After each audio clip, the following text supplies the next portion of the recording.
Hello बच्चों, let's read this question. The question says two smooth balls A and B, each of mass m and radius r, have their centers at 0, 0, r and at 5r minus r, r respectively in a coordinate system as shown. Ball A moving along positive x-axis collides with ball B. Just before the collision, speed of ball A is 4 meter per second and ball B is stationary. The collision between the balls is elastic.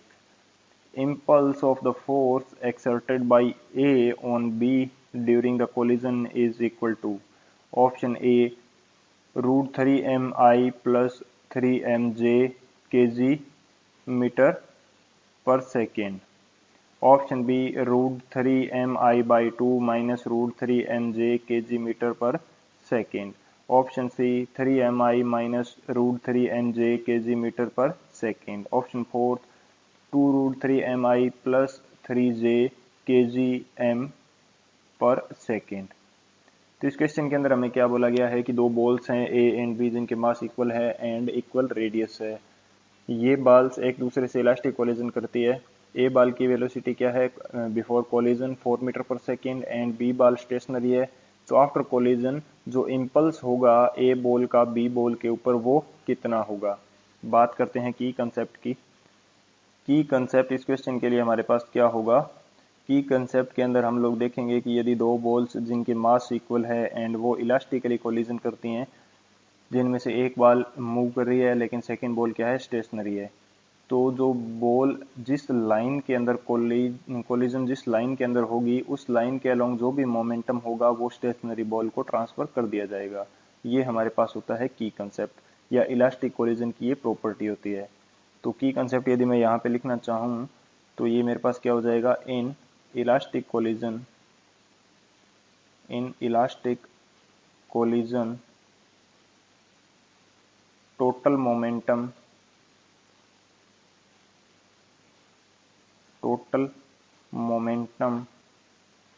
along the line of collision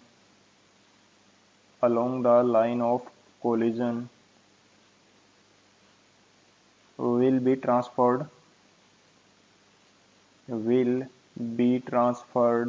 to the stationary ball.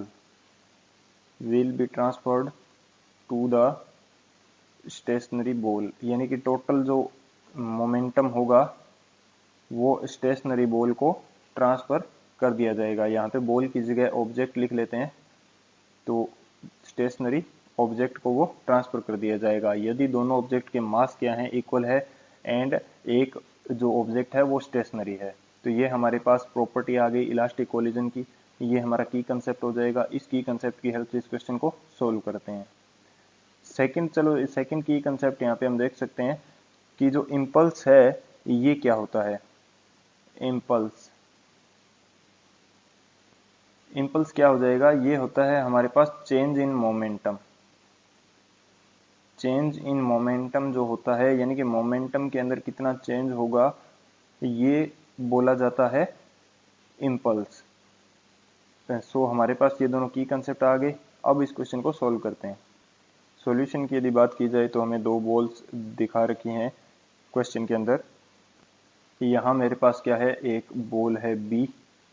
ये मैं मान लेता हूँ कि मेरे पास ball B है and ये मेरे पास है एक्सिस एंड यहाँ कहीं मेरे पास आफ्टर स्ट्राइक जब होगी कोलिजन जब होगा, तो इसको मैं थोड़ा सही से बना लेता हूँ. कोलिजन के बाद जो ए बॉल है ये कुछ इस प्रकार से होगी. ये हमारे पास कोलिजन हो रही है यहाँ पे कुछ इस प्रकार की कंडीशन है. ये है बॉल ए, ये मेरे पास बॉल बी. बॉल ए जो बी की रेडियस है मेरे पास ये दे रखी है आर एंड बॉल ए की रेडियस भी मेरे पास कितनी है, ये भी आर है एंड ये जो बॉल बी की रेडियस है ये भी मेरे पास आर है. ये एंगल मैं मान लेता हूँ कि मेरे पास एंगल क्या है थीटा. यहाँ पे एक्स एक्सिस के अलोंग मेरे को ए बॉल की वेलोसिटी दी गई है 4 मीटर पर सेकेंड. अब सबसे पहले क्या बात करते हैं कि जो लाइन ऑफ कोलिजन है वो कौन सी होगी. ये हमारे पास दोनों जो बॉल्स है इनके सेंटर को जोड़ने वाली जो लाइन है ये हमारे पास काम करेगी लाइन ऑफ कोलिजन का. ये हमारे पास क्या हो जाएगी लाइन ऑफ कोलिजन। इस लाइन के अलोंग जो भी मोमेंटम आएगा वो बी बॉल को ट्रांसफर कर दिया जाएगा, क्योंकि बी बॉल क्या है, स्टेशनरी है, इसकी वेलोसिटी इनिशियली 0 है, एंड जो ए बॉल है इसकी वेलोसिटी 4 मीटर पर सेकंड है इनिशियली। तो जो इस लाइन के अलोंग जो भी मोमेंटम आएगा वो इस बी बॉल को ट्रांसफर कर दिया जाएगा। अब हम लोग फाइंड करते हैं ये वैल्यू जो थीटा है ये कितनी है हमारे पास एक ट्राइंगल बन रहा है कुछ इस तरह से, जिसके अंदर ये वैल्यू है हमारे पास r, ये 2r है, ये थीटा है। तो ये ऊपर वाली वैल्यू मेरे पास कितनी आ जाएगी, ये आ जाएगी √3r पाइथागोरस प्रमेय से। सो यहाँ पे यदि मैं साइन थीटा की बात करूँ तो साइन थीटा मेरे पास कितना हो जाएगा, ये मेरे पास आ जाएगा r/2r। तो r से r मेरा कैंसिल हो जाएगा। थीटा की वैल्यू मेरे पास कितनी आ जाएगी, 1/2 है साइन थीटा, तो थीटा आ जाएगा 30 डिग्री। तो थीटा की वैल्यू हम लोगों ने फाइंड आउट कर ली 30 डिग्री। सो मैं एक बार फिर से डायग्राम बनाता हूँ यहाँ पे। चलो डायरेक्ट ये देख लेते हैं, डायग्राम बनाने की जरूरत नहीं है। ये वैल्यू मेरे पास कितनी आ गई, थीटा 30 डिग्री। ये मेरे पास थी एक्स एक्सिस जिसके अलोंग वेलोसिटी थी मेरे पास 4 मीटर पर सेकेंड, एंड ये वो लाइन ऑफ कोलिजन है जहां मेरे पास वेलोसिटी ट्रांसफर हो रही है, एंड ये एंगल मेरा कितना है 30 डिग्री। तो अब यदि मैं इस 4 मीटर पर सेकेंड के कंपोनेंट करता हूं तो ये कंपोनेंट मेरे पास कितने डिग्री का आएगा, ये कंपोनेंट मेरे पास आ जाएगा 4 cos 30 डिग्री। ये कितने डिग्री का कंपोनेंट आ जाएगा, 4 cos 30 डिग्री। ठीक है, तो ये वैल्यू मेरे पास आ गई 4 cos 30 डिग्री, यानी कि यदि मैं 30 डिग्री cos 30 डिग्री की वैल्यू पुट करता हूं तो ये आ जाएगा मेरे पास 2√3 मीटर पर सेकेंड। एंड यानी कि ये जो टोटल वेलोसिटी है या इस वेलोसिटी के कारण जो भी मोमेंटम है ये ट्रांसफर कर दिया जाएगा बी बॉल को। ये टोटल मोमेंटम बी बॉल को ट्रांसफर कर दिया जाएगा, क्योंकि अकॉर्डिंग टू की कंसेप्ट जो लाइन ऑफ कोलिजन के अलोंग मोमेंटम होता है वो मोमेंटम स्टेशनरी ऑब्जेक्ट को ट्रांसफर कर दिया जाता है। तो ये मोमेंटम जब ट्रांसफर किया जाएगा तो इसके कारण इंपल्स जनरेट होगा बॉल बी के ऊपर। तो यहां से देख लेते हैं impulse on ball B. Ball B के ऊपर कितना इंपल्स जनरेट होगा।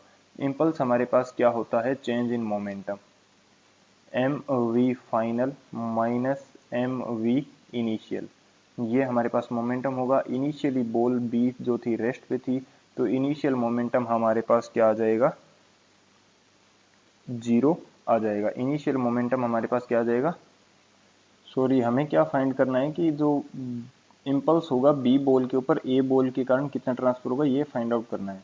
तो इसको क्लियरली लिख लेते हैं, impulse on ball B by ball A. Ball A के कारण कितना इंपल्स ट्रांसफर हो जाएगा। तो इंपल्स हमारे पास क्या होता है, चेंज इन मोमेंटम। अब जो टोटल इंपल्स होगा बी बॉल के ऊपर ये होगा 2√3 इस वेलोसिटी के कारण।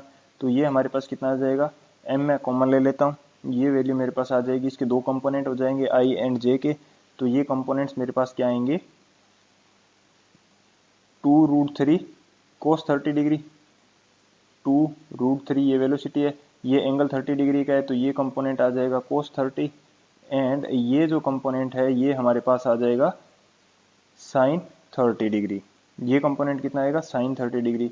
तो 2√3 cos 30 डिग्री, cos 30 डिग्री की वैल्यू क्या होती है, चलो इसको cos 30 डिग्री लिख लेते हैं, एंड यहाँ आ जाएगा माइनस 2√3 sin 30 डिग्री। अब ये माइनस क्यों यूज किया मैंने, माइनस इसलिए यूज किया क्योंकि ये नेगेटिव डायरेक्शन के अंदर है, हमें कोऑर्डिनेट के अंदर दिया गया, तो ये माइनस के अंदर ही यूज करेंगे हम। तो 2√3 cos 30 डिग्री ये तो मेरा आ जाएगा आई केप में, एंड 2√3 sin 30 डिग्री ये मेरा आ जाएगा जे केप में।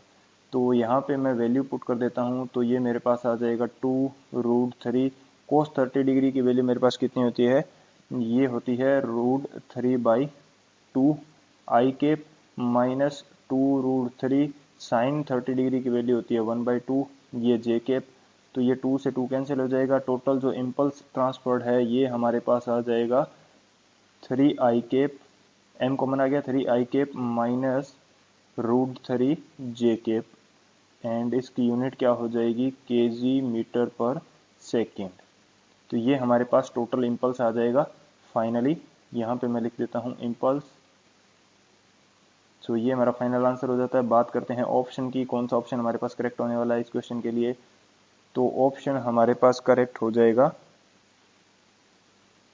3 mi माइनस √3 mj kg/s। जो ऑप्शन हमारे पास है थर्ड ऑप्शन सी ऑप्शन, ये हमारा करेक्ट हो जाएगा। So option C is the final answer. I hope you understood it well. Best of luck. Thank you.